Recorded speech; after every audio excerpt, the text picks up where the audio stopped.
il n'y a pas de changement dans la fitra. L'homme reste l'homme. Et voilà. Et Dieu n'abandonne pas les hommes. Deux civilisations sont mortes. L'une s'est décomposée, l'autre s'est momifiée. En Occident, les formes se dissolvent, les repères s'effacent, le sacré se liquéfie. Dans le monde musulman, les formes subsistent, mais vidées de leur souffle, le rituel devient folklore, la loi devient un catalogue d'interdits. Et dans les deux cas, la cause est la même, la perte du centre spirituel. Mon invité d'aujourd'hui a vécu en Syrie, au Liban, en Inde et en Arabie Saoudite. Il a passé des décennies à observer, à travailler, à vivre au cœur du monde musulman. Et il en a tiré un livre passionnant de 740 pages, L'Islam et l'ordre du monde, qui est probablement la meilleure introduction à l'islam écrite en français depuis très longtemps. Ce que vous allez entendre va changer votre regard.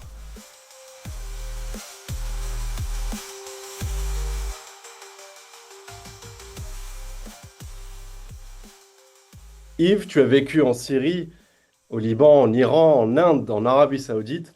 Quand est-ce que tu as compris que le regard occidental sur l'islam passait complètement à côté de l'essentiel? Bon, je pense que je l'ai compris dès le début parce que c'est un peu une évidence. Et d'une certaine façon, c'est normal. L'islam est un autre monde. Nous le connaissons mal.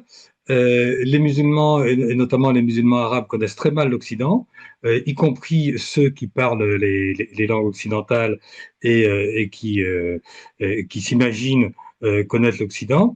En réalité, j'ai rencontré très peu d'Arabes qui aient lu des ouvrages fondamentaux de la culture occidentale, comme les romans de chevalerie du Moyen Âge ou les grands scolastiques.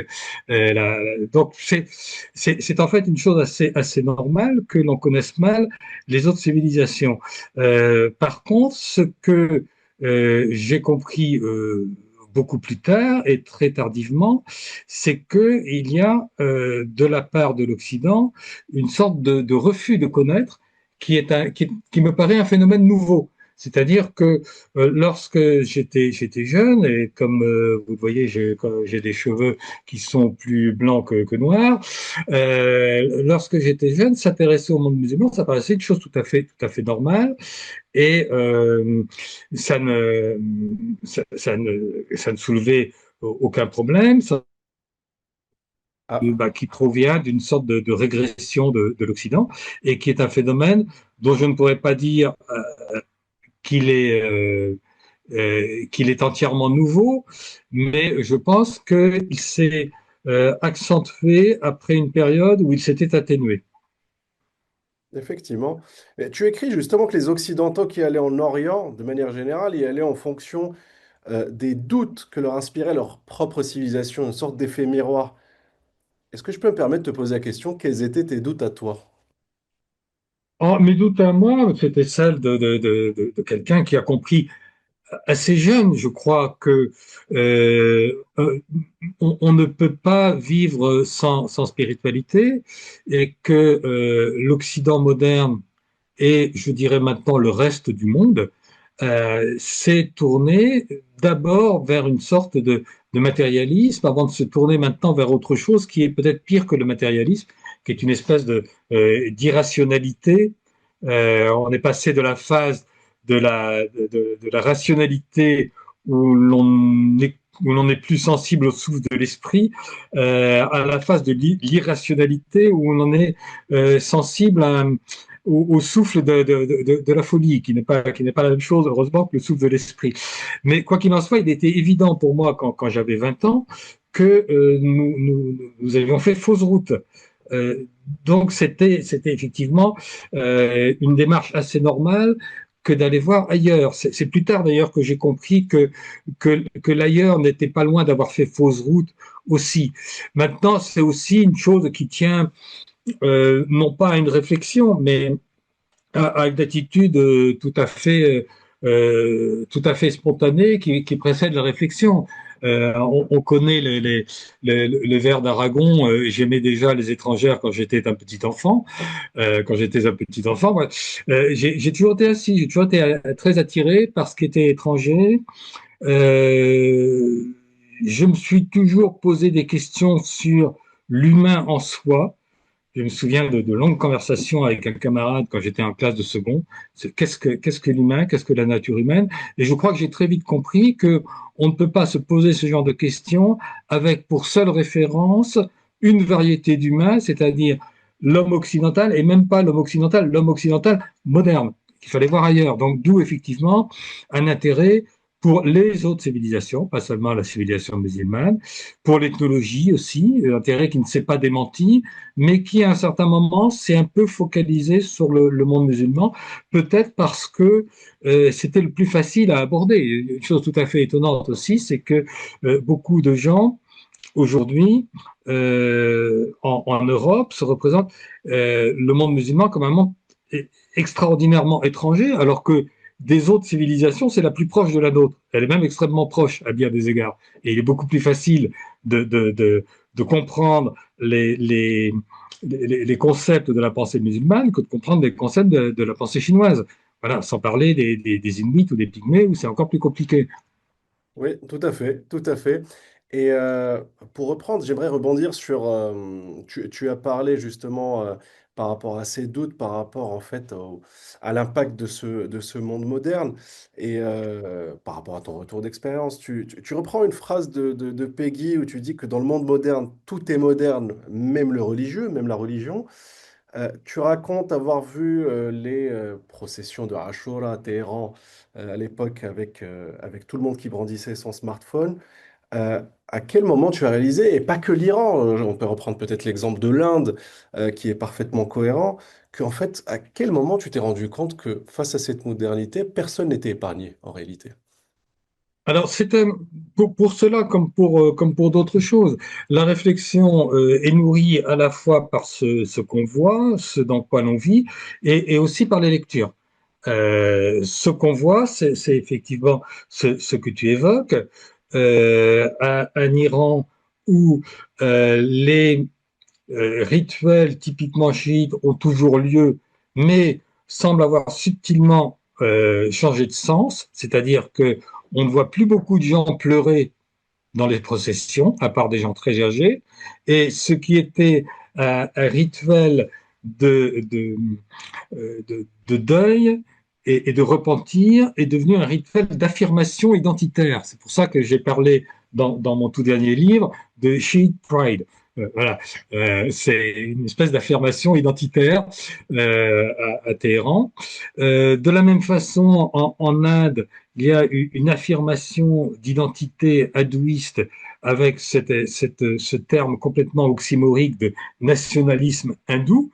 Un nationalisme est une idéologie foncièrement anti-religieuse et une religion ne peut pas être un nationalisme, mais c'est effectivement cette espèce de monstre que l'on voit en Inde.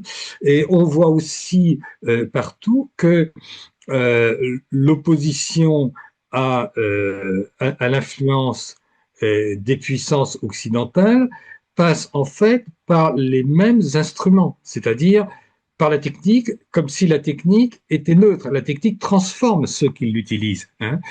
Dans un livre précédent, j'avais fait une critique du nationalisme arabe en disant que le nationalisme arabe, ça consiste à vouloir ressembler aux Occidentaux en étant plus fort qu'eux. Mais donc effectivement, ressembler, c'est entrer dans, dans quelque chose qui est le monde moderne et qui s'applique aussi aux perceptions modernes de la religion. Maintenant, si l'on parle des lectures, c'est une chose qui est très frappante. Dans des régions que je ne connais pas, en Chine par exemple, on voit apparaître une pensée de type rationaliste, matérialiste et centrée sur l'efficacité de la efficacité politique et économique et gestionnaire pratiquement dès le XVIIIe siècle, à l'époque de nos Lumières. Donc en fait, le modernisme anti-spirituel, hein, il faut citer à ce propos Bernanos ou Guénon d'ailleurs, le modernisme se définit par ce qui est anti-spirituel, n'est pas propre à l'Occident. Ce qu'on peut dire cependant, c'est que l'Occident a peut-être pris une longueur d'avance et est allé plus loin dans la désagrégation ou la séparation de son passé.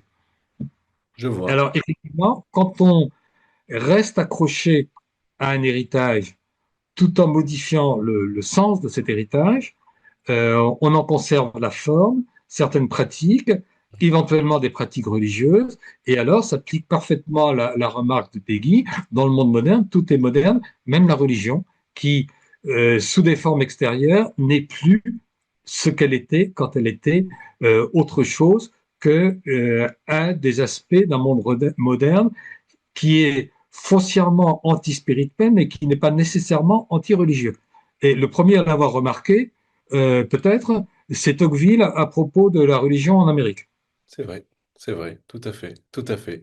C'est un excellent exemple et c'est une très bonne remarque sur laquelle je rebondis parce que on voit dans les débats récents et même la population, de l'opinion publique, on va dire de manière générale, on croit penser qu'il y a toujours cette dichotomie entre tradition et modernité par rapport à plusieurs sociétés, mais en réalité, on est tous, je pense qu'aujourd'hui, on vit tous dans cette époque moderne, en tout cas par la matrice de pensée aujourd'hui, y compris religieuse. C'est là où je pense se trouve la subtilité, c'est que on pense à tort, et là je prends quelques critiques récentes qui ont été faites par des auteurs ou des observateurs, notamment en Occident, sur le fait qu'on oppose toujours la modernité occidentale face à une espèce d'archaïsme en Orient ou dans le monde islamique, alors qu'en réalité, les deux prennent des formes différentes, mais on est tous dans cette uniformité de la modernité, si je puis dire. Si je comprends bien Oui, oui, votre... nous sommes tous contemporains. Nous vivons tous à la même époque.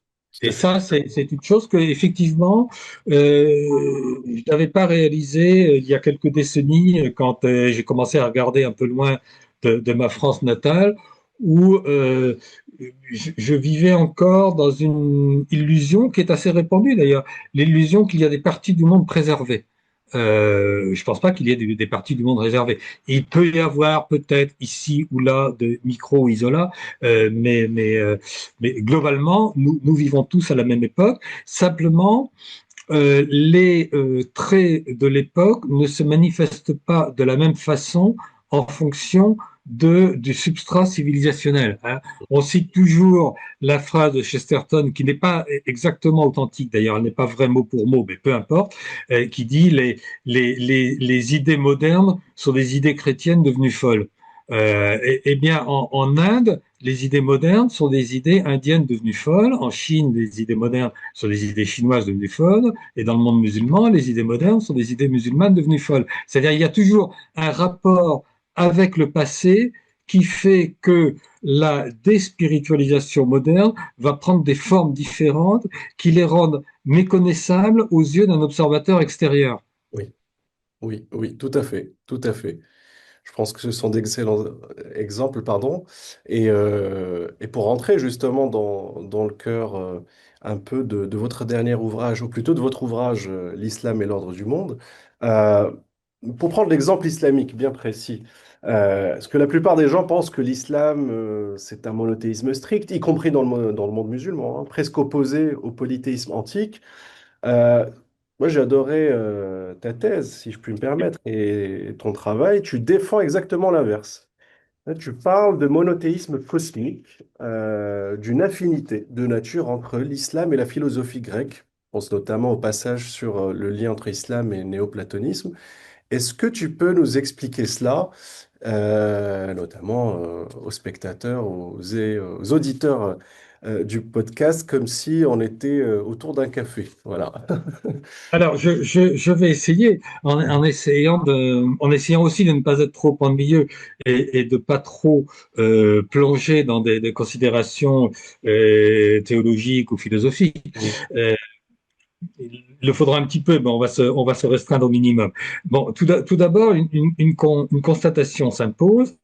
L'héritage du néoplatonisme antique est resté extrêmement vivant dans le monde musulman pendant toute la période de fécondité de la pensée musulmane. Hein, au XVIIIe siècle, euh, c'est encore très très présent dans la pensée de Belrani Naboulsi, par exemple. Un siècle plus tôt, Mollah Sadra cite des pages entières de Plotin, dont il ne sait pas qu'il est Plotin d'ailleurs. Il sait que ce sont des textes antiques, et les cite comme une référence dans laquelle on peut avoir totalement confiance, comme si c'était quasiment des écritures saintes.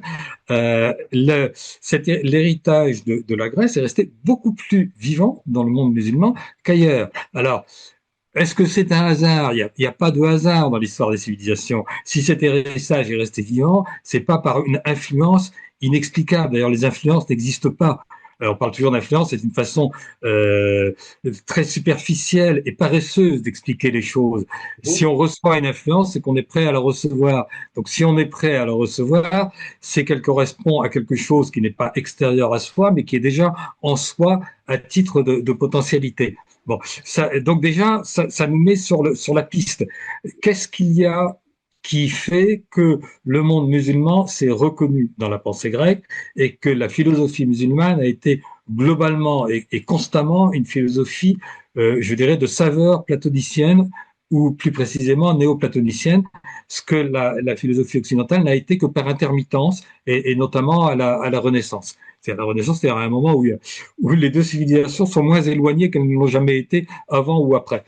Euh, alors, qu'est-ce qui fait cette disponibilité, cette convenance de l'un à l'autre, pour reprendre un terme qu'aimait bien Simone Veil, c'est ce que j'ai essayé de décrire sur la notion, sur ce terme de monothéisme cosmique. Là, il faut remonter un peu plus haut dans les explications, mais on va essayer d'être très simple. Les enseignements de toute religion, quelle qu'elle soit, que ce soit celle des Babyloniens de l'Antiquité, celle des musulmans d'aujourd'hui ou celle des Inuits, peuvent se répartir entre deux grands blocs qui sont des tentatives pour répondre à deux questions. La première question, c'est qu'est-ce qui est? Qu'est-ce que c'est que ce monde dans lequel nous sommes? Et précisément, quelle est la réalité de ce monde? Sachant que la réalité de ce monde ne peut être en aucun cas limitée à de l'irréel, c'est-à-dire aux choses qui disparaissent. Donc, quel est le lien entre le réel et les réalités? Le réel avec un R majuscule, le haq en arabe, et les réalités. Voilà. Et ça, c'est toute une moitié de l'enseignement qui consiste à dire quel est le monde, quelle est la réalité du monde. L'autre moitié de l'enseignement, c'est comment sauver son âme. Et alors, Salut. Tout à fait. on remarque que les deux parties ne sont pas égales. Les religions les plus anciennes parlent très peu de comment sauver son âme. Vous lisez Homère, vous lisez Hésiode, et il n'en est pas question. Voilà.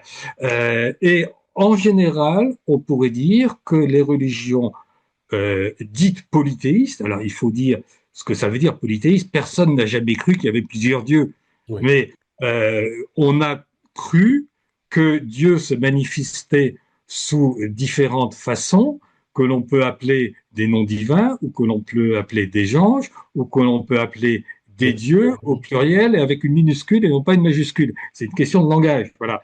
Donc, les polythéismes multiplient les dieux parce que ils essayent de décrire les multiples façons dont le réel unique agit dans le monde sous des aspects multiples. Les monothéismes se concentrent beaucoup plus sur l'idée de sauver son âme. Et il est évident que si l'homme est angoissé par la fin dernière, être sauvé ou être perdu, bah, mieux vaut avoir un seul Dieu que d'en avoir plusieurs. Je dirais presque, si ce n'était pas un peu choquant, je dirais que c'est presque une logique de guichet unique. Quoi. C'est mieux vaut s'adresser, mieux vaut qu'il y ait une seule puissance. Sinon, c'est trop compliqué. Bon, dans cette logique, le monothéisme extrême, c'est le christianisme, Oui. puisque on est face à une religion où Dieu est avant tout le sauveur et où l'idée du Dieu sauveur qui va jusqu'à s'incarner dans un homme pour sauver l'humanité, va si loin que on ne se préoccupe pas trop des problèmes que cela pose par rapport à une description rationnelle de l'univers, parce que tout le monde s'est toujours rendu compte que dire que Dieu s'incarne dans un homme unique à un certain moment de l'histoire qui souffre et qui meurt, il y a un problème de rationalité. Voilà. Les chrétiens aussi. Saint Paul dit si notre croyance est une folie. Bon, mais cette folie, elle est nécessaire parce qu'en fait tout l'effort porte de l'autre côté, qui est de parler du Sauveur et de la manière de sauver son âme. Or, par rapport à cela, l'islam monothéisme, donc centré également sur sauver son âme, ce dont on parle le plus dans le Coran, c'est du paradis et de l'enfer. Par rapport à cela, l'islam fait un pas en arrière. Et oui, se sauver, oui, mais on ne peut pas aller jusqu'à décrire le monde dans des termes irrationnels. Dieu est Dieu, et l'homme est l'homme, le créateur est le créateur, et la créature est le créature, et créature, et il faut de cela une description qui ne choque pas je dirais la logique. Euh, le spirituel n'est pas irrationnel, il est au-delà du rationnel. Et Jacques Berg faisait remarquer que dans le Coran, les appels à la compréhension et au raisonnement sont presque plus nombreux que les appels à la foi. Donc ce pas en arrière fait que on va se retrouver dans la logique de la pensée antique, ou du moins de la pensée de la fin de l'Antiquité, Oui. où le néoplatonisme devient déjà un monothéisme. On sait très bien que Dieu est un, et même et que l'un est Dieu, enfin l'un est la façon dont on nomme Dieu, mais en même temps, on sait très bien qu'il se manifeste à travers différents dieux, et on refuse absolument l'idée de l'incarnation qui commence déjà à se manifester. Donc en fait, on est exactement sur la même position que les penseurs musulmans, et il n'est pas étonnant que les penseurs musulmans vont adopter comme des frères, comme des maîtres et comme des prédécesseurs, les grands philosophes de l'Antiquité, dont ils ont parfaitement compris que, au fond, ce sont des monothéistes tout en étant des polythéistes. J'ai forgé le terme de monopolythéiste. et, et là, dans cette pensée, effectivement, l'idée de salut ne l'emporte pas sur l'idée de description du cosmos, de description entre l'être et les réalités. Quand on lit le Coran, c'est absolument frappant. Dieu y apparaît très peu comme sauveur, mais il apparaît pratiquement, certainement à chaque page et dans un nombre innombrable de versets, comme étant le créateur, c'est-à-dire celui qui donne son ordre au monde. Et en ce sens, l'islam a une affinité avec les polythéismes. Je dirais qu'il a conservé dans le monothéisme ce qui faisait la gloire des polythéismes. C'est, je suis obligé de rebondir tellement il partage avec nous vraiment des informations extraordinaires.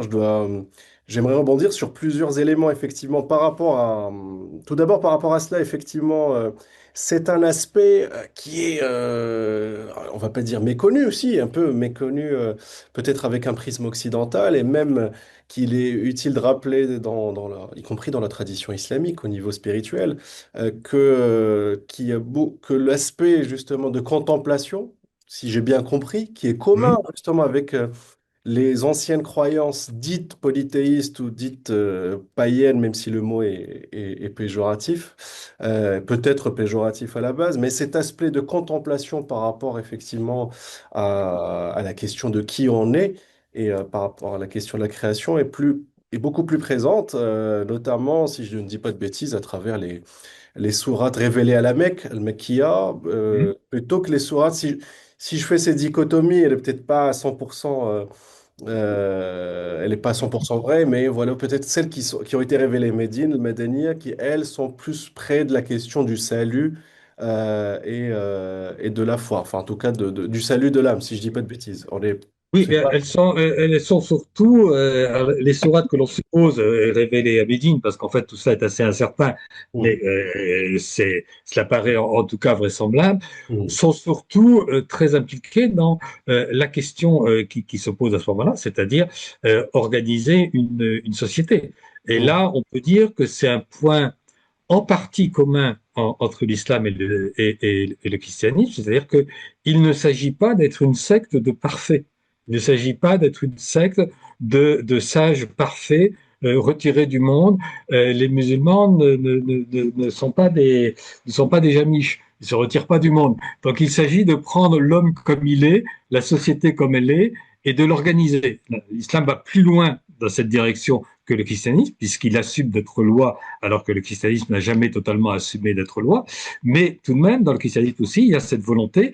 On parle pour tout le monde, pour les hommes tels qu'ils sont. Il faut donc assumer d'organiser une société. Et ça, c'est très sensible ça commence à se sentir beaucoup dans les sourates médinoises. Mais en même temps, effectivement, ce sont les sourates où il est le plus question de conflits, et tous les conflits, y compris politiques, se lisent dans le Coran comme étant des conflits de l'âme contre elle-même, c'est-à-dire des conflits pour le salut.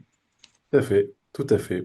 Et alors, je rebondis par rapport à une question, ce qui m'a intrigué lorsque tu parlais effectivement de la manifestation du christianisme, et je dirais même la forme du christianisme par la suite, parce que peut-être que le message, je trouve que le message du Christ est purement spirituel, en tout cas par rapport à ce qu'on connaît, puis s'est transformé effectivement par la suite, notamment avec l'Église romaine, par rapport à une manifestation plus religieuse ou par rapport à la question du Sauveur, et de l'islam. Est-ce que, et là je rebondis, tu parlais tout à l'heure de Guénon, est-ce qu'on n'est pas aussi, si pour les lecteurs de Guénon et nos auditeurs, est-ce que dans la théorie des cycles, effectivement, et en supposant qu'on est effectivement dans cette fin cycle, et donc je prends le comparatif qui m'intriguait sur la question du guichet unique, est-ce que c'est pas aussi lié au justement changement cyclique qu'on connaît actuellement, c'est-à-dire qu'on est supposément en fin de cycle, on a besoin de se concentrer effectivement plutôt sur un cadre monothéiste strict plutôt que sur les anciennes croyances qui peuvent être abstraites peut-être pour des contemporains comme nous, très abstraites si on va lire dans les livres sur le taoïsme ou en Extrême-Orient ou même hindou ou par rapport aux anciennes croyances polythéistes que tu as citées tout à l'heure. Alors, bon, de toute façon, il y a pas de, il y a pas de hasard historique. Il y a les choses qui se produisent ne se produisent pas sans cause. Donc, si effectivement les grands polythéismes ont tous disparu, à l'exception du polythéisme indien, qui reste très vivant, mais qui s'est énormément réformé, puisque dans le polythéisme indien, la forme la plus vivante aujourd'hui, ce qu'on appelle la bhakti, c'est une dévotion qui est euh, tournée par chaque fidèle vers un Dieu, vers son Dieu, même si il y en a beaucoup. En réalité, les Indiens pratiquent leur religion, la plupart d'entre eux, en se tournant vers une image divine unique. Mais enfin bon, c'est quand même de toute façon un polythéisme, mais le seul qui soit encore vivant de nos jours parmi les grands polythéismes, disons. Hein. Donc ce n'est pas par hasard. Et effectivement, ce que tu proposes, à savoir que il y a une concentration de la foi sur le centre, sur l'essentiel, peut être une explication. Le devenir cyclique, au fond, se décrit de deux façons opposées et les deux sont vraies. C'est-à-dire le devenir cyclique, c'est un obscurcissement progressif, c'est la plongée progressive vers un âge de ténèbres, et en même temps c'est un dévoilement. C'est-à-dire que au fur et à mesure que euh, l'on plonge dans dans un monde déspiritualisé, les manifestations de la spiritualité dans le monde tombe et il ne reste plus que le noyau. Donc ce voilement peut aussi se décrire comme un dévoilement. Et la complexité de la pensée religieuse, notamment musulmane par rapport au cycle, doit tenir à cela, c'est-à-dire l'aspect guénonien de obscurcissement est réel, mais en même temps, l'autre aspect qui est décrit par beaucoup de textes, et notamment par les textes chiites et parmi eux par les textes ismaéliens, c'est celui d'un dévoilement progressif. Et même si l'on sort des textes chiites et spécialement ismaéliens qui insistent sur le sujet, on voit bien que dans la conception générale du musulman, quel qu'il soit, on a quand même l'idée que les différents prophètes répètent le même message, mais que le message devient de plus en plus clair. Oui. Euh, et que finalement, la dernière forme est la plus parfaite. Donc il y a le double aspect de voilement, dévoilement. Le cycle historique, c'est les deux à la fois. Mhm, mhm, mhm. Ouais, c'est intéressant, effectivement. Effectivement. Euh, Peut-être très rapidement,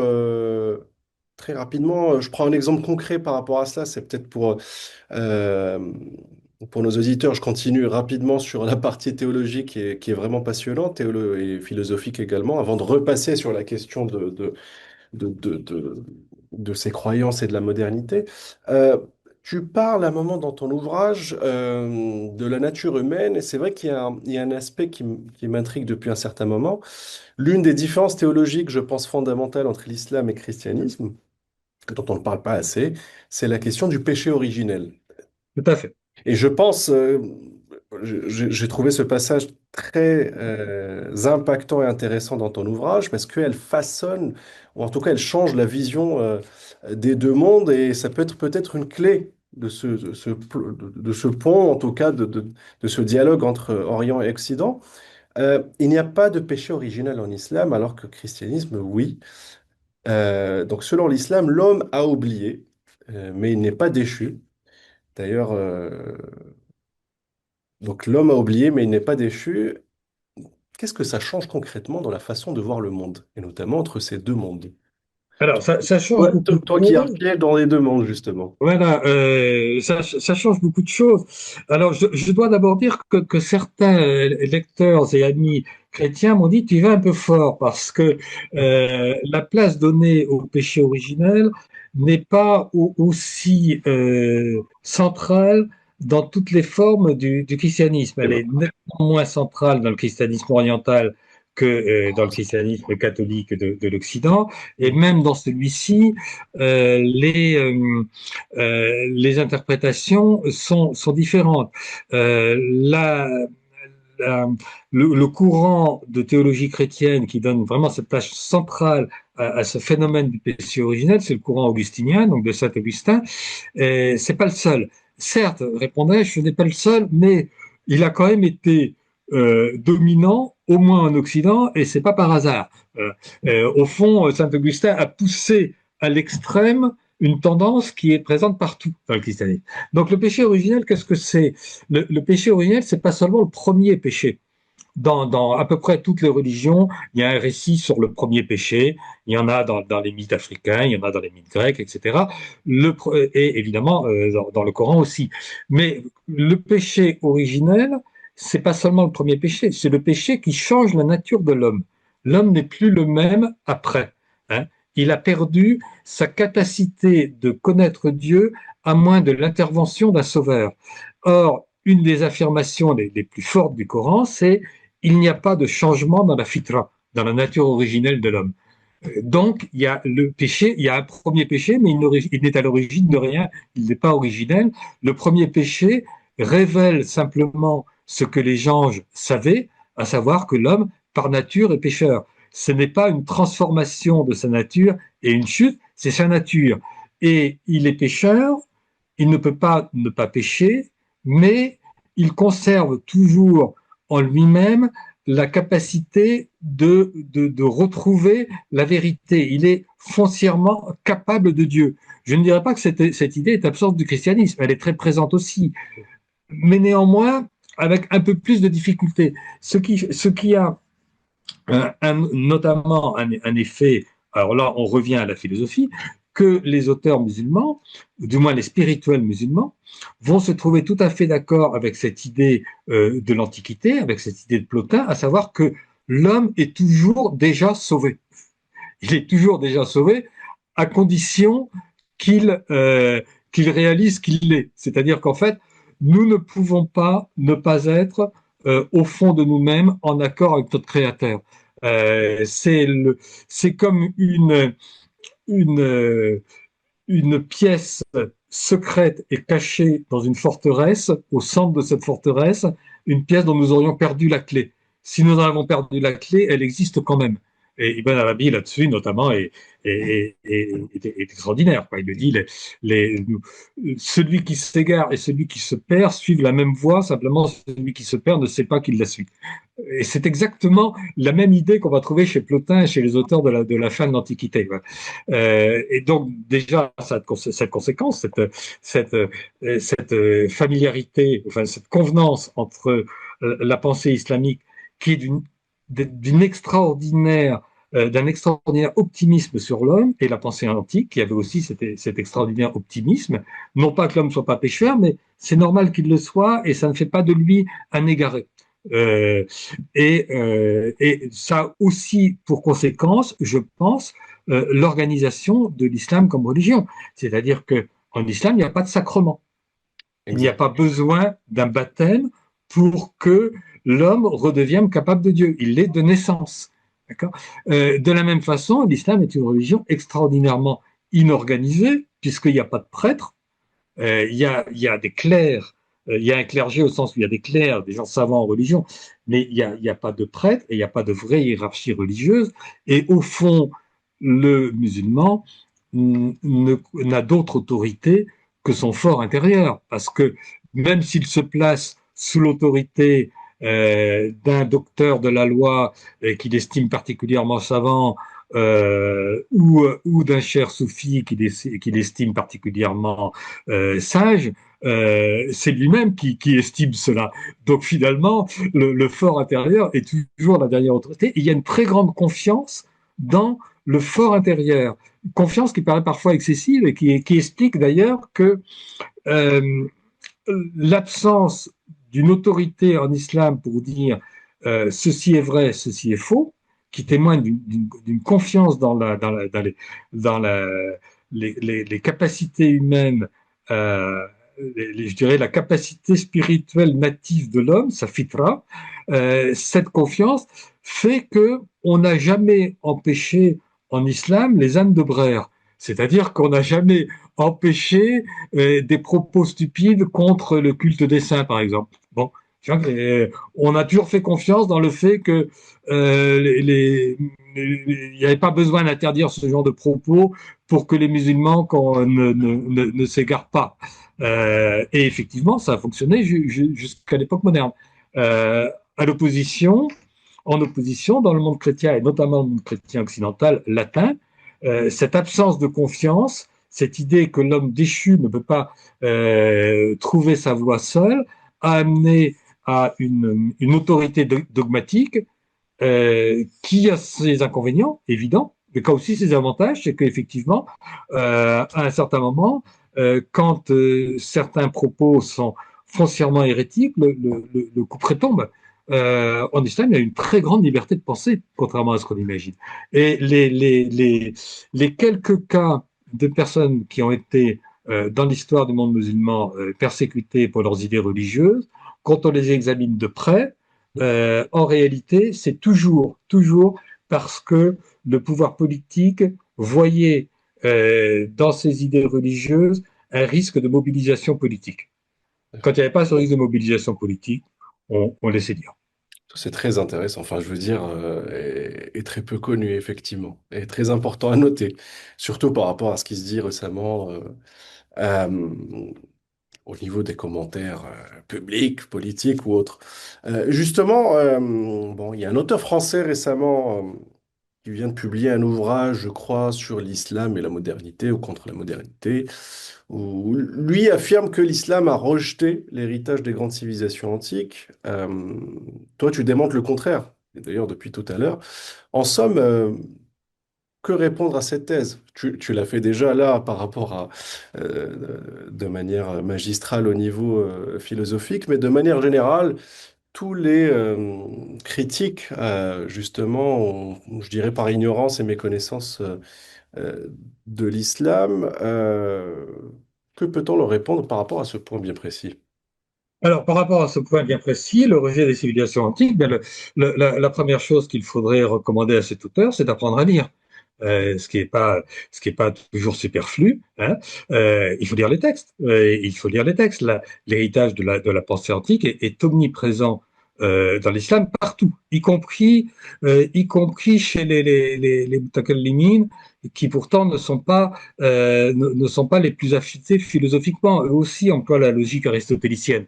Donc, à plus forte raison, dans dans ce qu'on a appelé la falsafa, mais qu'on n'a pas tardé à appeler la hikma, et qu'en Iran on appelle la irfan, c'est-à-dire je dirais la philosophie, la philosophie mystique ou la mystique philosophique, Mhm. qui n'est pas copiée ou transcrite de sources antiques, mais qui s'y réfère très volontiers comme à une espèce de source parallèle. Hein, une source d'inspiration parallèle. Ces gens-là, finalement, comme les révélations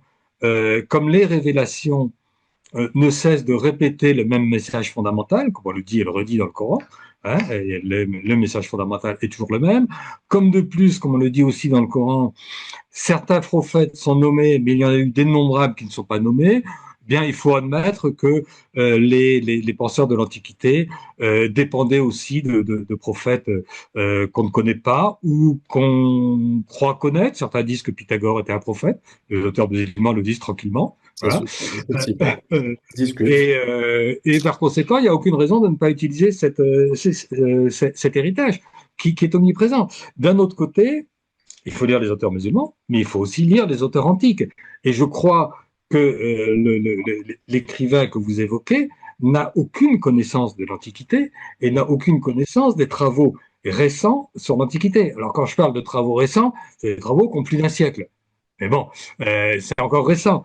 Oui. Il y a quand même presque un siècle maintenant que le père Festugière écrivait sa thèse sur la vie contemplative dans l'œuvre de Platon, où il expliquait que la pensée antique est une pensée, et notamment de Platon, mais que la pensée antique est une pensée essentiellement centrée sur la spiritualité et même une pensée mystique. Hein. Or, apparemment, votre auteur en est resté à une idée de l'Antiquité qui y voit du rationalisme. Et il n'y a jamais eu de rationalisme dans l'Antiquité. Le rationalisme, c'est une invention le rationalisme de l'Antiquité, c'est une invention du 19e ou du 18e siècle européen qui ne Mhm. résiste pas à la lecture des textes et qui est balayé depuis plus d'un siècle par toutes les études sur la pensée antique. Donc il faut apprendre à lire. Et puis il faut lire des ouvrages qui ont été écrits vers 1920, si on ne veut pas lire des choses plus récentes. Quoi. Depuis le temps, ça aurait pu faire son chemin. Mais il y a effectivement un phénomène qui est très remarquable dans l'histoire de la pensée et que Peggy décrivait bien aussi, c'est que les idées dont il a été démontré qu'elles sont fausses continue à être soutenu et à être répandu parce qu'on en a besoin. Et on a besoin de se fabriquer une fausse antiquité et un faux islam. Mhm. Donc on va pas lire les textes quand même parce que ça nous obligerait à revenir sur cette fausse antiquité et sur ce faux islam alors qu'on a besoin de l'un et de l'autre pour se fabriquer une espèce d'idéologie de l'homme moderne occidental comme étant ce qu'il y a de mieux au monde et comme étant finalement la fin vers laquelle le monde entier va. Ce qui témoigne aussi d'une extraordinaire méconnaissance de l'Occident, parce que tout ce qui est vivant dans la pensée occidentale depuis 50 ans, c'est précisément la critique de l'impasse où nous sommes. Et quand je dis depuis 50 ans, c'est depuis plus de 50 ans. Peggy est mort en 1914, il avait déjà compris. Bon, après lui, Bernanos avait compris, Simone Veil, qui est morte en 1943, avait compris, Günther Anders avait compris. Enfin, tout ce qui est le plus, et je parle même pas de, de, de Michel Henry avec son livre le plus célèbre qui s'intitule La barbarie.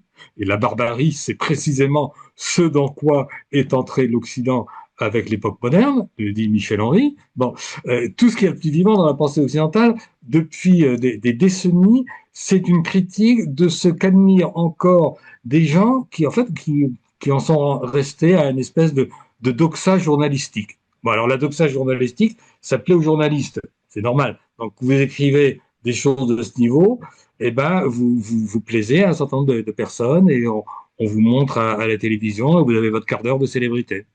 Tout à fait, tout à fait, tout à fait. C'est très bien résumé. tout à fait. Et oui, pour rebondir sur un point bien précis, je suis aussi assez étonné. Alors on peut dire qu'il y a un peu d'effort ou une mauvaise foi, comme tu le décris par rapport à la lecture de ces ouvrages, mais même les retours par rapport lorsque je vais lire des ouvrages de l'Antiquité grecque, je ne trouve pas effectivement cette rationalité ou cet esprit décrit aujourd'hui par l'époque moderne, où on justement va essayer de remettre ou trouver une racine à tout, on va dire, toutes les manifestations de cette pensée, de cette modernité aujourd'hui. C'est incroyable. Enfin, c'est même des fois à l'opposé, voilà, par rapport à certains textes. Euh, donc, très bien résumé. Bah, justement, bah, par rapport à ces deux civilisations sur lesquelles tu écris, l'occidentale et celle du monde musulman, tu dis que les deux civilisations en réalité sont mortes. Dans justement cet espace dans l'époque contemporaine dans laquelle on vit. Mais ce que je trouve intéressant, tu dis que leur cadavre n'a pas eu le même devenir. L'un s'est décomposé et l'autre s'est momifié. Alors, quelle est la nuance? Est-ce que tu peux Alors, pendant une, ça? Pardon. Ah, oui, excuse-moi. Pendant une partie de ta question, c'est la liaison Internet qui s'est décomposée, ce qui fait que je n'ai pas tout compris, mais j'ai compris la fin. Donc, je vais quand même essayer d'y répondre sans t'obliger à répéter la question. Oui, alors, je dis le cadavre de l'Occident s'est décomposé, le cadavre de l'islam s'est momifié. C'est-à-dire que euh, dans les deux mondes, on est sorti de la véritable tradition spirituelle. Et comme le disait Bernanos, le monde moderne, c'est un monde antispirituel. Et voilà. Et comme le disait aussi Guénon, puisque nous avons cité Guénon. Simplement, ça s'est passé de façon différente. Et il faudrait d'ailleurs aller plus loin dans l'analyse et comprendre pourquoi ça s'est passé de façon différente, mais ça nous mènerait sans doute un peu loin, enfin, en tout cas sur des sentiers qui sont mal tracés et qu'il faudrait examiner de plus près pour éviter de s'y égarer. Mais en tout cas, sans aller jusqu'au pourquoi, on peut faire la constatation. La décomposition en Occident, ça veut dire la baisse de la pratique religieuse, ça veut dire des réformes sociétales où les idées les plus élémentaires sur ce qu'est une famille sont battues en brèche, hein, comme le disait Philippe Muret, on va bientôt pouvoir épouser son poisson rouge, bien, voilà. Ça c'est la décomposition. La momification, c'est on garde les formes, on continue les rituels, plus que jamais, d'ailleurs, c'est plus important que jamais. Hein. On fait attention parfois avec une minutie extraordinairement excessive au rituel. Je me souviens d'un des vieux soufis de ma connaissance que les minuties sur les ablutions mettaient en colère parce que qu'est-ce que c'est que ces idioties quoi, les ablutions, on sait les faire. Point. Voilà. Donc on conserve les rituels, on conserve en apparence du moins les structures familiales, on conserve les lois les plus importantes, celles qui portent sur les structures familiales, c'est-à-dire la filiation, le mariage et ses conséquences, mais tout cela est vidé de son sens, comme une momie a conservé les formes extérieures de ce qu'était l'être vivant, mais il n'y a plus de vie dedans. Donc, quand on voit ça de l'extérieur, on dit, bah, l'islam, c'est quand même, c'est sacrément vigoureux. Regardez-moi ça, ça n'a pas bougé. Ben oui, les momies non plus ne bougent pas. Mais en fait, il y a ce qui faisait la vie de tout cela, c'est retiré. Et quand on discute aujourd'hui avec des musulmans, ce qui est frappant, c'est que autant la, euh, le respect de rituels, ou du moins de certains d'entre eux, de ceux notamment qui permettent de s'inscrire dans une société, c'est-à-dire que on va beaucoup plus respecter le jeûne du Ramadan que l'obligation de prier 5 fois par jour. oui. Pourquoi? Parce que le jeûne du Ramadan vous met au cœur d'une société et affirme votre solidarité avec une société. Donc, lorsqu'on discute avec des musulmans, on s'aperçoit que ce respect des rituels, plus que jamais, euh, euh, superstitieux au sens propre du terme. La superstition, c'est ce qui se tient, c'est ce qui tient debout après, après que la vie a disparu, que ce respect superstitieux des rituels s'accompagne d'une ignorance euh, religieuse qui est extraordinaire. Un, un illettré à Damas, il y a un siècle et demi, en savait plus sur les grandes doctrines qui font, je dirais, qui font la splendeur de l'islam aux yeux du monde entier, que n'en sait aujourd'hui un ingénieur syrien. Donc il y a une profonde dégradation qui n'est pas du lien avec l'héritage spirituel, qui n'est pas propre à l'Occident, mais qui a pris des formes différentes, avec des inconvénients différents. Les inconvénients en Occident, les inconvénients de la voie occidentale, c'est qu'il n'y a pas de limite. On peut aller jusqu'au bout dans la désagrégation. Les inconvénients de la voie musulmane, c'est que la, euh, la fausse lecture de la religion vient salir la religion. Mhm, mhm. Alors que la façon qu'ont eu les Occidentaux de s'éloigner de la religion fait que celle-ci est restée jusqu'à un certain point et dans une certaine limite, un petit peu épargnée par les délires modernes. Je vois très bien en fait, mais juste sur le dernier point, si je devais rebondir, certains pourraient dire que le rigorisme ou la bigoterie ou autre ne relève pas forcément de la modernité. Je prends le cas dans le monde musulman ou autre d'ailleurs. On rappelle que non, là, Jésus est venu critiquer exactement cela chez les pharisiens, notamment. C'est par Oui, rapport aux oui. règles de la loi. Quelle est peut-être la nuance et la particularité de cette momification, ou si je comprends bien, solidification, qu'on retrouve justement, qui est propre à la tradition islamique, enveloppée par la modernité, justement. Alors, tu as tout à fait raison de dire que le rigorisme n'est pas une chose moderne, nouvelle, du moins, et la bigoterie non plus. Alors d'abord, je distinguerai le rigorisme de la bigoterie. Le rigorisme, a toujours eu sa place en islam, qui a toujours eu une certaine tendance assez rigoureuse. Pourquoi? Parce que l'islam, c'est une pratique, c'est une voie spirituelle, c'est une religion où il n'y a pas de moine, pas de monachisme en islam, le hadith est connu, et où donc ce qui serait la règle d'un moine, c'est pratiquement celle de tout musulman dans sa vie quotidienne. De même que les moines vont un certain nombre de fois par jour aller chanter des, euh, des litanies, eh bien le musulman va prier un certain nombre de fois par jour, etc. Et donc tout cela implique une certaine rigueur.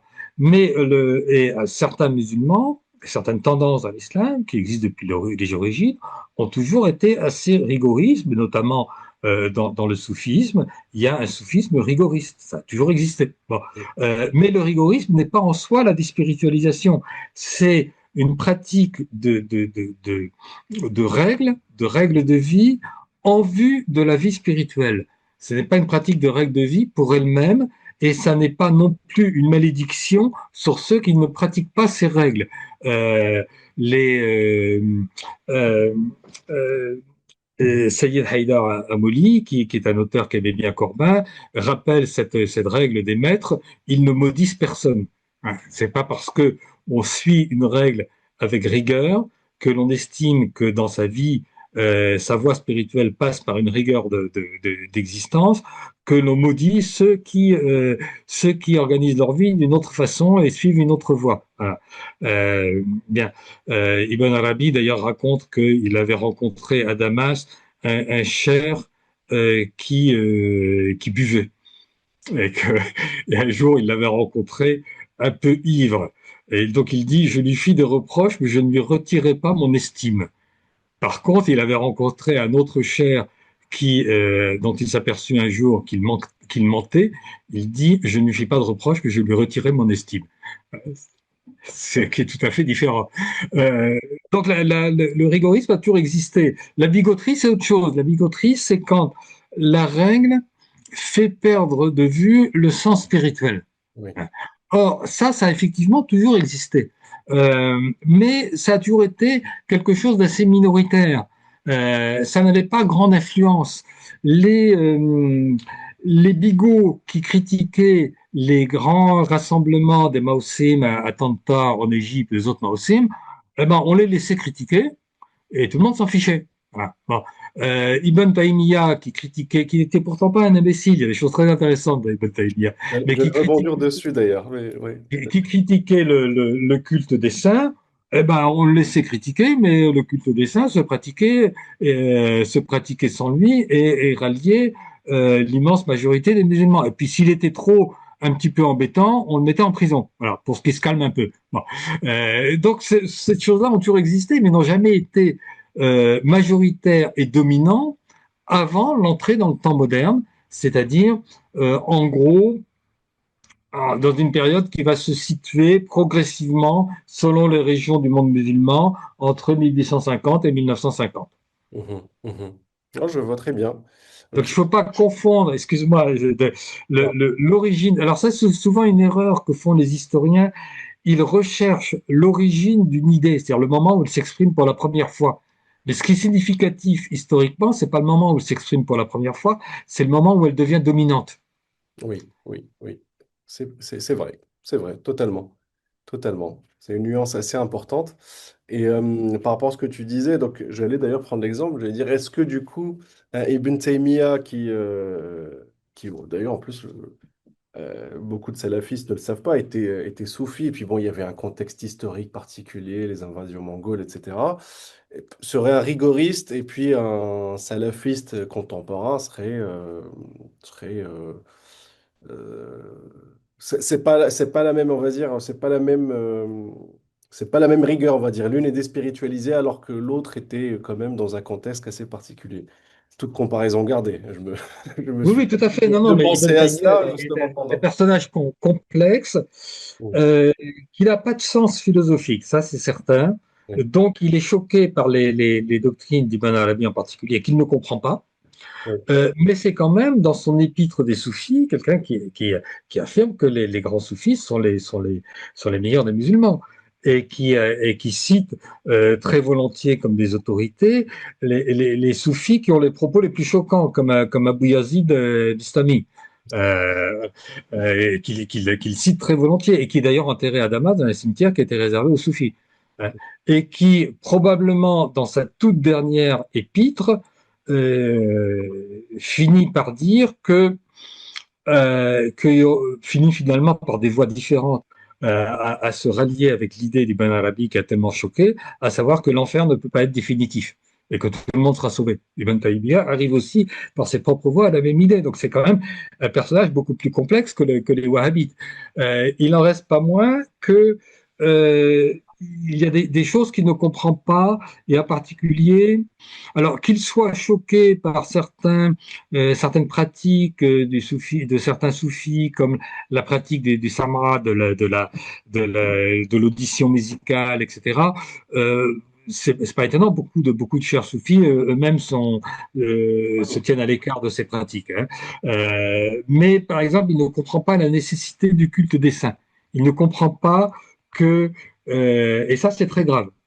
C'est Mhm. grave parce que on ne peut pas adorer un Dieu abstrait. On ne peut, si on adore un Dieu abstrait, en fait, ce qu'on adore, c'est pas Dieu, c'est l'idée abstraite que l'on s'en fait. Donc, il faut adorer un Dieu qui se manifeste et qui se manifeste par la beauté du monde et qui se manifeste par le bien dans ce monde, et qui se manifeste par la beauté de la nature, etc. Mais qu'est-ce qui manifeste mieux Dieu que l'homme parfait, que le saint? Donc, le culte des saints, c'est précisément ce qui nous éloigne, c'est pas une idolâtrie, c'est ce qui nous éloigne d'une idolâtrie qui consisterait à adorer une abstraction formée dans son propre esprit.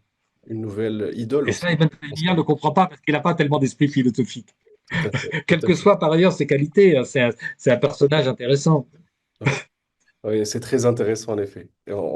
L'idole n'est pas celle à laquelle on pense, effectivement. En tout cas, Voilà, exactement, tout à fait. tout à fait, tout à fait. Aimer Dieu, c'est d'abord aimer l'homme de Dieu. Oui, et la manifestation Euh, de sa beauté, et comme tu dis, ça se hum. traduit également par la croyance et la manifestation de l'homme parfait. Effectivement, effectivement. Tout à fait. Et alors, je crois que j'ai rappelé un passage des évangiles. Alors, je ne sais plus si c'est dans les évangiles, dans l'épître de Saint Jean, où non, c'est dans l'évangile de Jean où Jésus demande, s'apprête à confier à Pierre ce qui va être la direction de l'Église. Et il l'interroge 3 fois.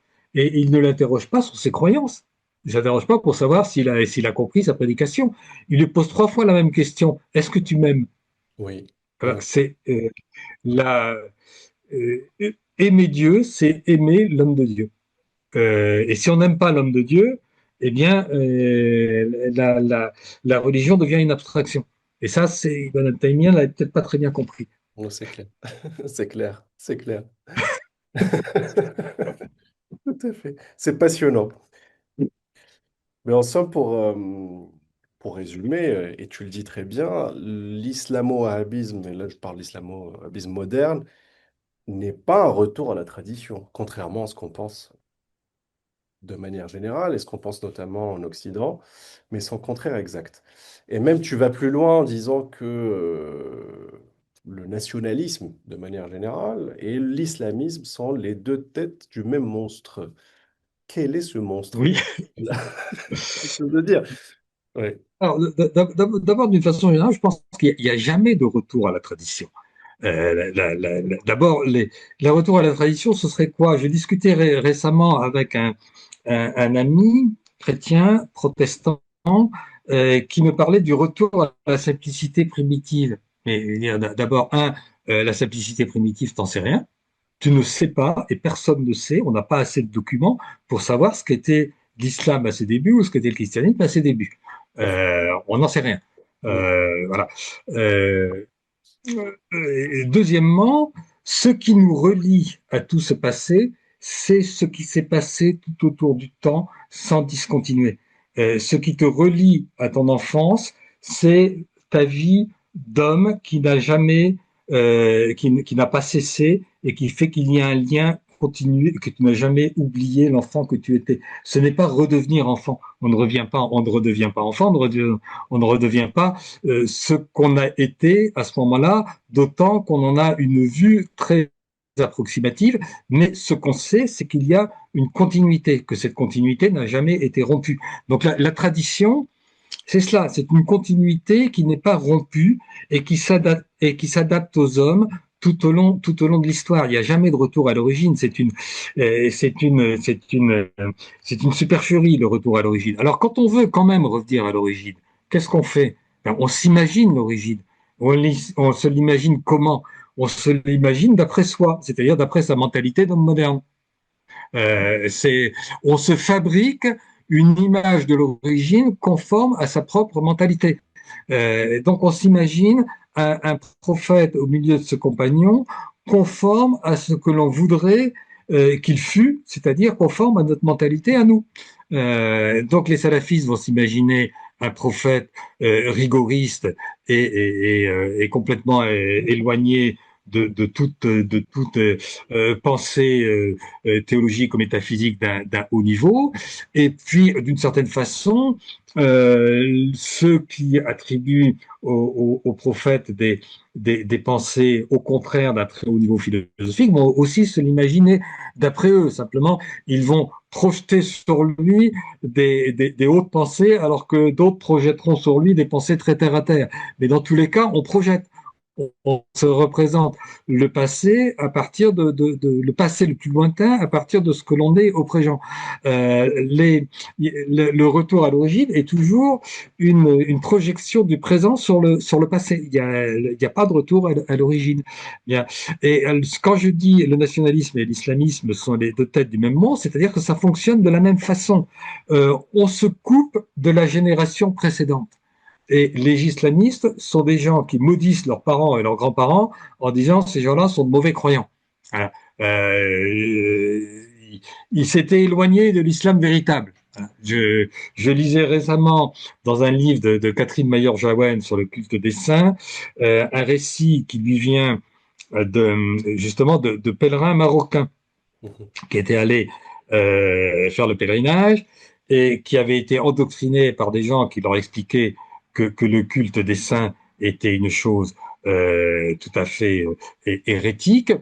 Et l'un d'entre eux pose quand même cette question à son endoctrineur salafiste. Mais enfin, et mes parents et mes grands-parents qui pratiquaient le culte des saints, et l'endoctrineur salafiste lui répond, ils sont en enfer. Ah, ouais, super. Euh, c'est merveilleux. Donc l'islamisme est une façon de renier le passé des générations immédiatement présentes, les grands-parents, les arrière-grands-parents, les gens avec qui on a un lien réel, pour se relier à un passé très lointain dont on ne sait rien et qu'on va imaginer à sa façon. Et le nationalisme, c'est la même chose. Le nationalisme, c'est toujours nous allons nous libérer de l'obscurité, de l'obscurantisme, de l'ignorance, de qui? De nos grands-parents, de nos arrière-grands-parents. Pour revenir à qui? Aux Omeyyades et aux Abbassides. Les Omeyyades et les Abbassides, on n'en sait pas grand-chose. Donc on se sépare du peuple réel, celui dont on a réellement hérité génération après génération, pour se rallier à un passé imaginaire. Et ce passé imaginaire, on l'imagine selon quel modèle?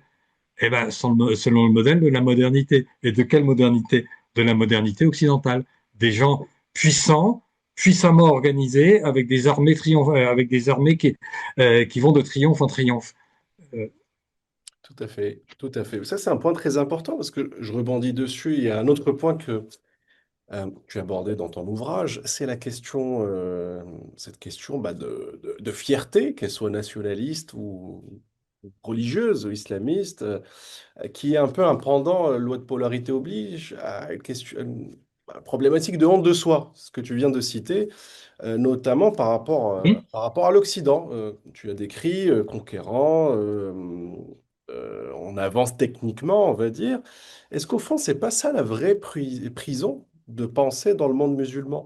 C'est de ne pas sortir de ce carcan, qu'on soit justement partisan ou nationaliste, islamistes ou même ceux qui sont occidentalistes, c'est-à-dire qui veulent justement réformer pour être comme le miroir qu'on observe.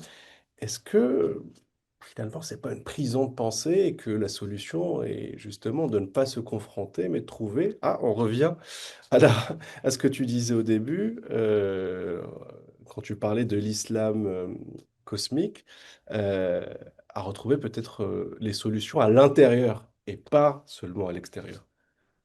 Alors, moi, je ne donne pas de solution. Je, je ne prétends pas dire ce qu'il faudrait faire, j'essaye de décrire ce que je vois. Oui. Hein. Et, un ami irakien euh, euh, à qui je faisais part de mon analyse de ce qu'avait été le nationalisme arabe, comme, comme je dirais, mimétisme, rivalité mimétique avec l'Occident. Hein. Me disaient oui, mais qu'est-ce qu'il fallait faire? Il fallait bien se défendre, il fallait bien résister. Est-ce qu'il fallait se laisser occuper? Je dis, mais attendez, moi je suis pas là pour dire ce qu'il fallait faire. Je suis là pour essayer de décrire ce qui a été fait. Voilà. Maintenant, ce qu'il fallait faire, j'en sais rien, et peut-être qu'il n'y a pas de solution. Je me contente de décrire ce qui a été fait. Mais maintenant, quant à ce carcan de la pensée, oui, tout à fait. Lorsque j'étais en Iran, alors j'ai pas envie de, de dénigrer l'Iran parce que c'est tout à fait déplacé de dénigrer aujourd'hui un pays qui est confronté à une agression et qui se défend courageusement. Mais tout de même, lorsque j'étais en Iran, il m'arrivait de dire quel est le point commun entre le mollah le plus conservateur et l'Iranien occidentalisé, comme on dit, le plus moderniste, c'est que tous les deux, quand ils se réveillent le matin, leur première pensée est pour l'Occident. L'un pour se dire on va l'affronter, on va être aussi fort que lui, l'autre pour se dire on va devenir comme lui. Mais c'est toujours une pensée qui est en fait happée par une référence extérieure qui s'affirme, et cette référence extérieure, face à celle-ci, on est fier d'être. Je suis fier d'être musulman, voilà, comme on dirait, je suis fier d'être breton, voilà. Euh, donc on se dresse comme étant un, un contre-pouvoir identiques au pouvoir que l'on affronte. On a des missiles plus gros que les siens. Voilà, bon. Euh, ou bien, au contraire, on veut l'imiter. Et ce que je disais tout à l'heure, à savoir que dans le monde moderne, tout le monde est moderne, ne contredit pas le fait qu'il reste une fascination de l'Occident parce que probablement l'Occident est allé dans la voie d'une modernité qui rompt avec tout passé plus tôt et plus loin que les autres. Mais quand on est soi-même, on n'est pas fier d'être soi-même. Et d'ailleurs, on n'éprouve aucun besoin de l'affirmer. On vit ce qu'on vit, on vit sa tradition, c'est tout. Hein. Je me rappelle, pour revenir sur un autre terrain, un, un, un bon écrivain breton qui s'appelait Père Jacques Elias, qui est un des rares et bons écrivains bretons en langue bretonne, qui est mort il y a peut-être une vingtaine d'années maintenant ou un peu plus, euh, racontait que, alors évidemment, dans son enfance, il est né au début de la guerre de 14, je crois, dans son enfance, dans son village et dans sa famille, tout le monde parlait breton et uniquement breton. Mais quand on lui demandait, mais alors qu'est-ce que c'était la Bretagne pour vous? Je sais pas. Personne ne disait jamais je suis breton. Même pas je suis fier d'être breton, mais je suis breton. La Bretagne, ça ne voulait rien dire. C'est on n'affirmait pas une identité ni une fierté de son identité, tout simplement parce qu'on la vivait. Quand on commence à affirmer la fierté d'une identité, c'est généralement qu'on ne la vit plus. Oui, tout à fait, tout à fait, tout à fait, tout à fait. Enfin, il n'y avait pas besoin, tout simplement, parce qu'on Il est. n'y avait pas besoin. C'était une chose qui était aussi évidente que l'air qu'on respirait. Exactement, exactement. Ça me rappelle l'histoire sur les, en parlant de spiritualité, sur les croyances. On disait qu'il n'y avait pas tout le temps, mais lorsqu'on demandait à un croyant, personne dans son village, un paysan, est-ce qu'il croyait en Dieu ou pas, il se posait même pas la question. Il disait, je crois, tout simplement. Enfin, Oui. voilà, tout simplement. Euh, Intéressant par rapport à cela. Et oui, par rapport à la question, bah, justement par rapport à peut-être ces questionnements des fois presque identitaires, mais à l'époque contemporaine, et donc en soi dans une matrice moderne, je peux pas m'empêcher de ne pas, je ne peux pas m'empêcher de penser au débat actuel en France, ou en Occident. euh, Débats identitaires ou sociétaux, voilà, de manière générale. Et tu as écrit une phrase qui m'a marqué par rapport notamment au grand débat qui est actuellement de plus en plus en France sur le grand remplacement, et pas qu'en France d'ailleurs, un peu maintenant de plus en plus en Occident. Et tu as dit le grand remplacement a eu lieu, mais nous sommes les remplaçants, qui résume un petit peu ces idées. Euh, J'imagine, hein, par rapport à la modernité, que veux-tu dire exactement par rapport à cela?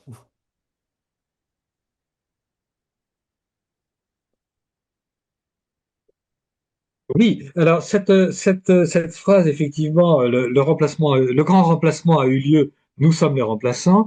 Je l'avais écrite dans une chronique, dans mon tout dernier livre qui vient de sortir, est un recueil de chroniques publié dans la revue L'Atelier du roman, recueil qui s'appelle Extermination bienveillante. Et alors, elle ne figure pas exactement dans une des chroniques publiées ici, mais dans une autre. Et je l'ai rappelé lors d'un entretien suite à la parution de ce dernier livre. Euh, le grand remplacement a eu lieu, nous sommes les remplaçants. Ça veut dire que nous ne sommes pas. Alors, si on se place sur le plan français, et je vais parler de la France parce que c'est quand même le pays que je connais le mieux. Chacun le transpose pour son propre pays et je crois que ça se transpose plus ou moins partout. Si je parle de la France de mes grands-parents n'existe plus et n'existera plus jamais. Et quand je vois par exemple un village de Provence, le cadre est là, Mhm, mais les habitants l'habitent comme le Bernard l'ermite habite une coquille qui n'est pas la sienne. mhm, Ceux qui ont construit ce village étaient des paysans qui parlaient provençal, qui vivaient au rythme des saisons, qui avaient une conception de l'espace, une conception du temps qui n'est pas du tout celle des gens qui vivent là aujourd'hui, qui apprécient le beau cadre, mais qui, dans ce beau cadre, sur leur ordinateur, sont en télétravail pour une banque. Hein. Bon, ça n'a strictement, nous ne sommes plus dans le même monde et en réalité, lorsque nous prétendons à une identité, nous faisons que imiter l'identité que nous nous faisons de gens que nous ne sommes plus et dont nous ne pouvons même pas imaginer comment ils étaient. Voilà, la France de la France d'autrefois, j'en ai une image assez j'ai une image de quelques survivances dans la mentalité de mes parents, de survivance un peu plus réelle, enfin un peu plus consistante dans les souvenirs que j'ai de mes grands-parents, et une image cette fois-ci d'une France, de la France de Peggy qui disait le monde a basculé en 1880. Donc, une France qui venait d'avant ce grand basculement. J'en ai des perceptions assez directes, mais limitées, parce que j'ai eu la chance de connaître quelques personnes de la génération de mes arrière-grands-parents qui ont vécu assez vieux pour que je les connaisse. Ça n'a strictement rien à voir avec les Français d'aujourd'hui. Donc en fait, nous vivons, nous occupons un terrain, nous occupons un pays où nous avons remplacé ceux qui ont fait ce pays. Les magnifiques paysages de France ont été faits par des gens qui étaient nos ancêtres, mais qui ne nous ressemblent pas. Les magnifiques villages de France, les magnifiques villes de France ont été bâtis par des gens qui étaient nos ancêtres, mais à qui nous ne ressemblons pas. Et je pense que la vraie peur du grand remplacement, elle vient de là. C'est-à-dire que cette peur projetée sur des étrangers, nous la projetons sur des étrangers, mais qu'est-ce qu'il y a au fond de cette peur? Il y a certainement caché le sentiment que, en réalité, cet héritage, nous l'avons perdu. Nous ne l'avons pas perdu, pas à cause d'étrangers, mais à cause de nous-mêmes. Transposez ça à d'autres pays du monde et vous verrez qu'il en est de même, que les Algériens d'aujourd'hui ou les Marocains d'aujourd'hui ont peu de rapports, peu de ressemblances avec ce qu'étaient leurs ancêtres d'avant la colonisation.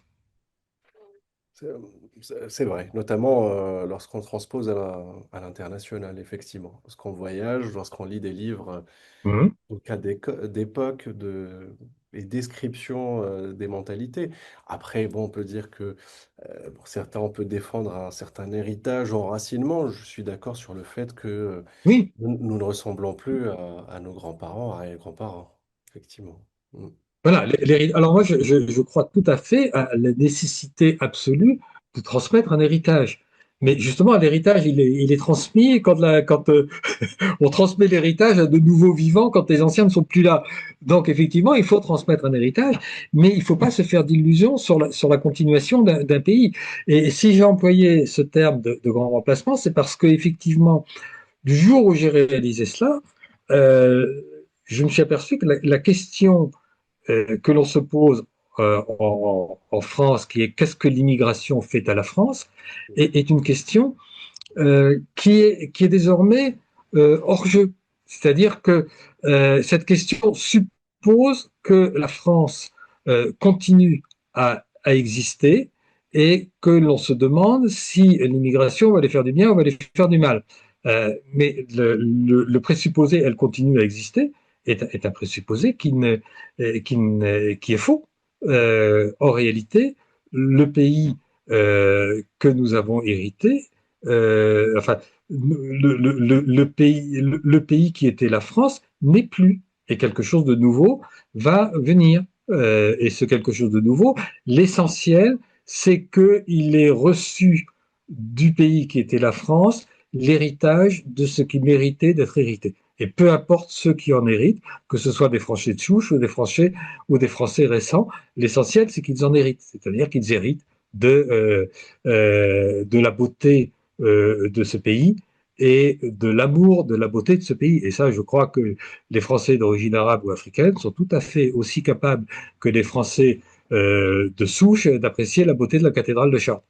et qu'ils héritent aussi de la pensée de Peggy, de Bernanos, etc. C'est ça qui est important, c'est l'héritage. Et cet héritage, c'est pas une question, le recevoir ou pas, n'est pas une question de gènes ou des ancêtres il y a 3 ou 4 générations. Est-ce que finalement le choc Même de perdre cet héritage n'est pas uniquement du fait que qu'il y ait une nouvelle population venant de pays étrangers ou immigrés, mais est-ce que le risque, c'est pas d'avoir un choc de déracinement, justement, par rapport, je reprends un petit peu les... Oui, bien sûr, mais ce déracinement est déjà là. Nous sommes des déracinés, nous sommes des remplaçants, c'est ce que ça veut dire. Hmm, Nous sommes tous des déracinés, en mhm, réalité. mhm, Euh, nous sommes tous des déracinés sur notre propre terre. Alors, ça ne veut pas dire qu'il n'y aura pas autre chose. Euh, il va y avoir autre chose, et cette autre chose ne sera pas non plus une copie de la France du passé. Cette autre chose bénéficiera d'un certain nombre d'héritages vivants, dont l'héritage de la France du passé qui doit être transmis à l'avenir, mais qui ne sera pas le seul. mhm. Très bien, très bien. Alors, justement, tu dis qu'il y a encore de belles manifestations dans le monde moderne, et je suis d'accord, par rapport à notre entretien, je suis d'accord sur deux sujets sur lesquels j'aimerais rebondir. La recherche du beau, dont on parlait au début, et puis le fait de l'erreur peut-être dans laquelle on peut se retrouver, celle de chercher la solution en partant en arrière. Lorsqu'on parlait de ton ami protestant ou des salafs wahhabites et autres. Déjà, la question, est-ce qu'il y a encore un chemin pour retrouver ce centre, ou en tout cas pour peut-être se reconnecter avec cette spiritualisation qui fait de nous l'humain, justement en recherche de transcendance. Et est-ce qu'il y a encore déjà un chemin? Ou alors le tableau est vraiment pessimiste? Non, non, moi, enfin, je parais plus pessimiste que la plupart des gens. Mhm. Euh, Ce pessimisme, je l'appellerais plutôt lucidité. Mais qu'est-ce qui me permet de décrire lucidement et sans me raconter d'histoire le naufrage contemporain? C'est le fait que précisément, je ne suis pas pessimiste. Mhm.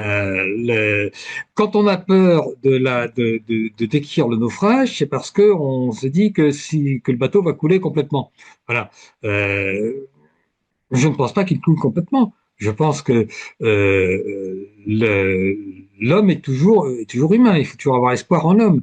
Il n'y a pas de changement dans la fitra. L'homme reste l'homme. Et voilà. Et Dieu n'abandonne pas les hommes. Simplement, bon, donc déjà, le chemin, il existe. Nous avons toujours en nous cette nature originelle qui est inaltérable. Le Coran nous affirme qu'elle est inaltérable, c'est quand même une énorme affirmation. Et d'autre part, alors là, ça c'est à titre, je dirais, euh, individuel, en tout cas ça concerne chaque personne. Maintenant, une solution collective pour tel pays ou pour l'humanité, je pense qu'elle se dessinera, que nous sommes actuellement à un moment où ça ne sert à rien d'essayer d'imaginer comment elle se dessinera. Mais elle se dessinera, Dieu n'abandonne pas les hommes. Tout à fait, tout à fait, tout à fait. C'est un beau message d'espoir et lucide en même temps. Tout à fait d'accord. Euh, Yves Le Pesqueur, merci beaucoup pour vraiment cet entretien passionnant. Je rappelle que tu as sorti enfin que tu as publié plusieurs ouvrages. Celui qui est un peu on va dire le chemin de fer, ou plutôt qui constitue le fil rouge de notre conversation, c'est l'islam et l'ordre du monde qui va apparaître pour nos auditeurs. Et puis, tu viens de sortir plus récemment un nouvel ouvrage, je crois qu'il vient tout juste de sortir, qui s'intitule, allez voilà, On le Extermination dit. bienveillante. Voilà, tout à fait.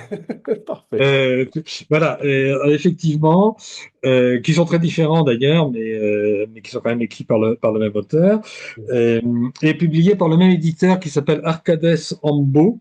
Mhm. Pour ceux qui parlent le latin, ça veut dire tous deux arcadiens, qui est un éditeur assez mal distribué. Donc, si jamais certains poussent le masochisme jusqu'à vouloir lire ces livres, il faut les rechercher sur le site de l'éditeur à partir de leur titre et le commander chez lui. Voilà. Eh bien, en tout cas, merci beaucoup de m'avoir Avec de ton intérêt pour ces écrits un peu échevelés et, C'est un plaisir. et en tout cas décoiffants peut-être quelquefois et de m'avoir donné l'occasion de répondre à des questions aussi pertinentes. Merci beaucoup. C'est toujours un plaisir et tu es le bienvenu quand tu le souhaites. Peut-être une petite question pour clôturer et pour rester plutôt dans cet esprit de, je dirais pas de dialogue, mais il y a beaucoup de choses qui rapprochent, on va dire, l'Orient et l'Occident. Alors, on recommande chaleureusement tes ouvrages, donc qu'on va refaire apparaître. Mais si en plus tu devais mettre un seul livre entre les mains d'un jeune Français et d'un jeune Marocain, le podcast s'adresse à différents auditeurs, mais voilà, c'est un podcast qui est tourné au Maroc. Le même livre pour les deux, ça serait lequel? Alors, quand je dis un jeune Marocain, ça peut être un jeune Égyptien ou un jeune Tunisien ou pareil, un jeune Italien, c'est-à-dire, mais quel ouvrage serait un peu le symbole de ce pont entre les deux mondes? Ah, c'est une question difficile. Je serais tenté de dire le mien, mais Oui, c'est pas une ça, bonne c'est réponse. automatique, exactement. C'est pas une bonne réponse. Si tu as une réponse Euh, également, hein, ça peut faire non, non. Alors, je pense que euh, si on aborde les questions dont nous avons parlé sous un angle, je dirais plus philosophique, il faut relire ou il faut commencer par lire le classique d'Henri Corbin, la philosophie islamique, même si certaines choses sont fort discutables, c'est pas grave. Corbin est un grand auteur qui commet des erreurs d'une importance secondaire. Voilà. Et puis, si par contre on s'intéresse à ces questions sous un angle qui est plutôt de réflexion sur l'état actuel du monde, tu as cité Guénon. Je relisais récemment Le règne de la quantité et les signes des temps. C'est quand même d'une exactitude assez étonnante sur la description du moment. Je prouve totalement. C'est une synthèse extraordinaire et intemporelle, effectivement. Effectivement. Yves Le Pesqueur, merci beaucoup. Merci beaucoup pour ton temps. Merci beaucoup, Ali Moutaïem, et Et c'était un grand plaisir. le plaisir est toujours partagé. Merci. Merci. À Merci, au bientôt. revoir.